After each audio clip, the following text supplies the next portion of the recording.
সাত সকালে ব্যারাকপুরের কারখানায় বিধ্বংসী আগুন লেগেছে। শুরুতেই আপনাদের সামনে রেখেছি সেই ছবি, দেখুন। ব্যারাকপুর সাব ডিভিশনের শিউলি গ্রাম পঞ্চায়েতের ঈশ্বরীপুরের কাছে একটি রাসায়নিক কারখানায় আগুন লেগে যে ভয়াবহ পরিস্থিতি তৈরি হয়, কুণ্ডলি পাকিয়ে ধোঁয়া, ওইখানের আকাশ একেবারে পুরো ঘিরে ফেলে। দেখতে পাচ্ছেন সেই বিভৎসতা। ঘটনাস্থলে হাজির অন্তত দমকলের 20টি ইঞ্জিন, অর্থাৎ বুঝতেই পারছেন 20টি ইঞ্জিন এই মুহূর্তে ঘটনাস্থলে রয়েছে। দমকলের আধিকারিকদের, দমকল কর্মীরা যথেষ্ট বেগ পাচ্ছেন এই মুহূর্তে আগুন নিয়ন্ত্রণে আনতে। দীর্ঘ সময় পেরিয়ে গিয়েছে। এই মুহূর্তে ঠিক কি পরিস্থিতি জানাবেন আমাদের প্রতিনিধি সমীরণ পাল। সমীরণ, পাপিয়া, দেখো যে আজকে ভোর 5টার কিছু আগে বিধ্বংসী আগুন লাগে ব্যারাকপুর কমিশনারেট এলাকা, ব্যারাকপুর 2 নম্বর ব্লক শিউলি গ্রাম পঞ্চায়েতের। সেখানে এই ঈশ্বরীপুর এলাকা, যেটা মোহনপুর থানার অন্তর্গত, এবং সেখানে রাসায়নিকের কারখানায় বিধ্বংসী আগুন লাগে। এই মুহূর্তে ঘটনাস্থলে দমকলের 20টি ইঞ্জিন কাজ করছে এবং ফোম ব্যবহার করতে হচ্ছে, কেননা আগুনকে কোনো রকম ভাবে নিয়ন্ত্রণে আনা যাচ্ছে না। প্রথমে যখন আগুন লাগে তখন বিকট শব্দ শুনতে পাওয়া যায়, কারণ প্রচুর সিলিন্ডার মজুদ ছিল। এর ফলে এলাকার বাসিন্দারা আতঙ্কিত হয়ে পড়ে। ঈশ্বরীপুর এলাকায় ওইটি একটি শিল্প তালুক, এখানে একাধিক কারখানা রয়েছে এবং দমকল কর্মীদের আশঙ্কা যেভাবে আগুনের আকার বিধ্বংসী রূপ নিয়েছে তাতে অন্যত্র ছড়িয়ে পড়লে আরো বড় বিপদ ঘটতে পারে। ঘটনাস্থলে পৌঁছেছে মোহনপুর এবং রহনা থানার পুলিশ, এবং পুলিশ পুরো এলাকা কর্ডন করে রেখেছে যাতে এলাকার বাসিন্দারা কোনোভাবে ভেতরে ঢুকতে না পারে। তবে যেহেতু ঘন জনবসতিপূর্ণ এলাকা, এরকম রাসায়নিক কারখানায় বিধ্বংসী এখন তার এলাকার মানুষের মধ্যে একটা আতঙ্ক তৈরি হয়েছে। তবে ওই রাসায়নিক কারখানায় কি করে আগুন লাগলো সেই কারণ স্পষ্ট নয়। তবে ন্যূনতম অগ্নি নির্বাপক ব্যবস্থা ছিল না। আগুনের রেলিয়ান শিখা থেকে স্পষ্ট এখনো কালো ধোঁয়া গোটা আকাশ ছেয়ে গেছে এবং অনেক কিলোমিটার ব্যাসার্ধ জুড়ে এই আগুনের শিখা দেখা যাচ্ছে।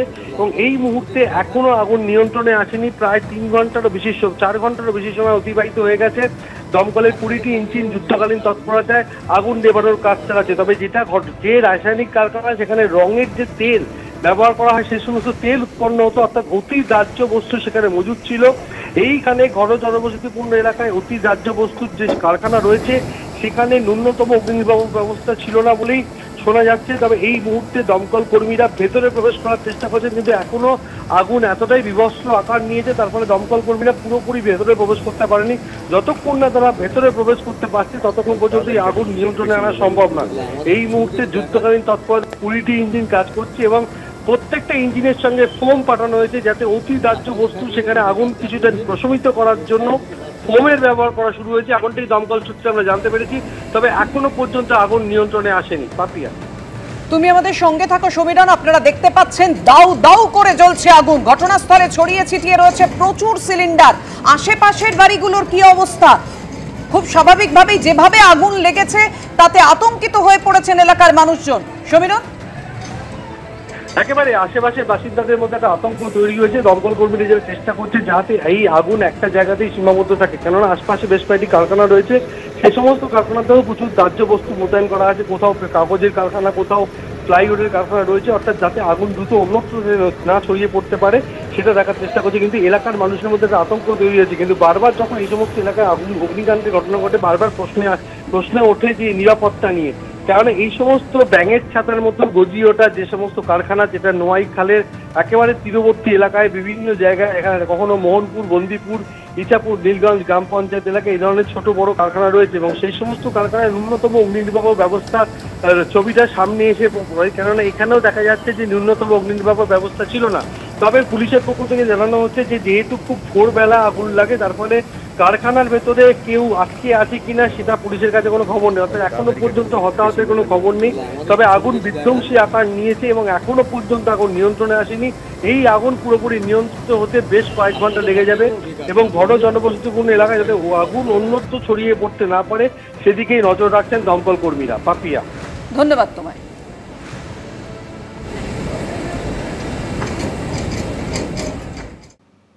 আর এবার দেখাবো করুণাময়ী কালীবাড়ির ছবি। সেখানেও শক্তির আরাধনা। করুণাময়ী কালী মন্দিরের সঙ্গে একটা ইতিহাস জড়িয়ে আছে এবং তার জন্য এই দীপান্বিতা অমাবস্যা উপলক্ষে কি বিশেষ পুজোর আয়োজন করা হয়েছে তা নিয়ে আমরা কথা বলবো। আমার সঙ্গে কর্মকর্তা বলতে পারেন, ব্যবস্থাপনার উদ্যোক্তা বলতে পারেন, রয়েছেন আমার সঙ্গে অশোক রায়চৌধুরী। এই মা করুণাময়ীকে দেখছেন, এ হচ্ছে আমাদের বাড়ির মেয়ে। মায়ের বাবা যিনি ছিলেন তখন আমাদের বংশে মেয়ে ছিল না, মাই হচ্ছে মেয়ে। আমরা মন্দিরে থাকি, আমরা তো প্রতিনিয়ত উপলব্ধি করছি, কিন্তু সাধারণ মানুষের মধ্যে মা যেভাবে তার প্রকাশ জানান দিচ্ছে, তার উপস্থিতি জানান দিচ্ছে, এটা সত্যি আমাদের আধ্যাত্মিকতা আরো এবং আমাদের চিন্তা ভাবনা আরো গভীর করে তুলছে। এরকম আজকে 11 রকমের মাছ দেওয়া হচ্ছে মাকে ভোগে, 9 রকমের ভাজা, ভাত থেকে, পোলাও থেকে, খিচুড়ি থেকে, তরি তরকারির মধ্যে এঁচড় আছে, মোচা আছে, ফুলকপি আছে, লাবড়া আছে, লাউ আছে, পালং শাক আছে, লাল শাক আছে, নাড়ু আছে, বাড়ির বানানো মিষ্টি আছে, দই, পায়েস, মানে রাজেশ্বরীকে কত রকম ভাবে সন্তুষ্ট করব। বাড়ির মেয়ের যেহেতু পুজো, তাই সমস্ত কিছুই আয়োজন কিন্তু মেয়ের কথা মাথায় রেখে, মেয়ের পছন্দের কথা মাথায় রেখে। প্রতি বছরে কি আসা হয় কালী পুজো উপলক্ষে? একদমই, আমার বাড়ির সামনেই, এখানেই, আর খুবই জাগ্রত মা, তো আমরা পুজোই দিতে আসি। মায়ের টানে আসা, মায়ের সঙ্গে কথা বলতে আসা, মায়ের কাছে নিজের মনস্কামনা জানাতে আসা। প্রতি বছরে কি আসা হয় কালী পুজোর দিন? একদম একদম, প্রত্যেক বছর আসা হয়, প্রত্যেক অমাবস্যাতেও আসা হয়। মা আমাদের কাছে একদম অন্যরকম। আপনারও কি প্রতি বছরই আসা হয়? হ্যাঁ, প্রত্যেক বছর এখানে আসি। এখানে দর্শন না করলে মনে একটা অপূর্ণ থেকে যায়, কেন আমার বাড়ি খুব কাছে।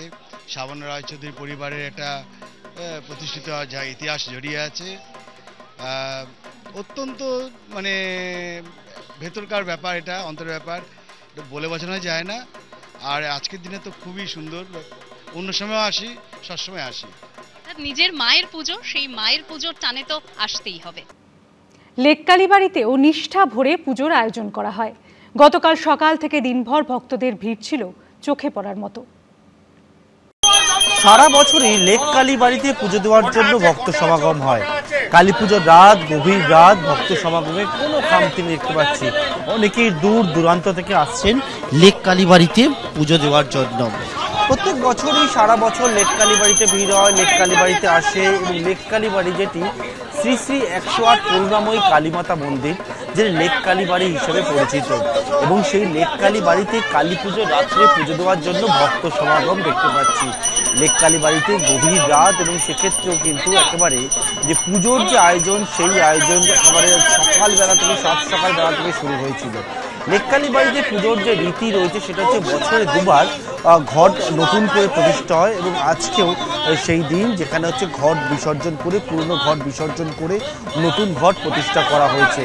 দেবী এখানে বেনারসি শাড়ি, সোনার অলঙ্কারে একেবারে সুসজ্জিত, এবং এই যে পুজো চলছে, সেই পুজো চলার পর ভোর রাত্রে থেকে শুরু হবে অঞ্জলি, এবং তারপর শুরু হবে ভোগ বিতরণ। এবং লেক কালীবাড়িতে আজকের পুজোর দিনে প্রতিমা দর্শন করতে আসা, লেক কালীবাড়িতে আসার জন্য যে ভক্ত সমাগম, সেটা দেখতে পাওয়া যাচ্ছে গভীর রাত্রেও। প্রীতম চক্রবর্তীর সঙ্গে পার্থপ্রতিম ঘোষ, সেবিকা।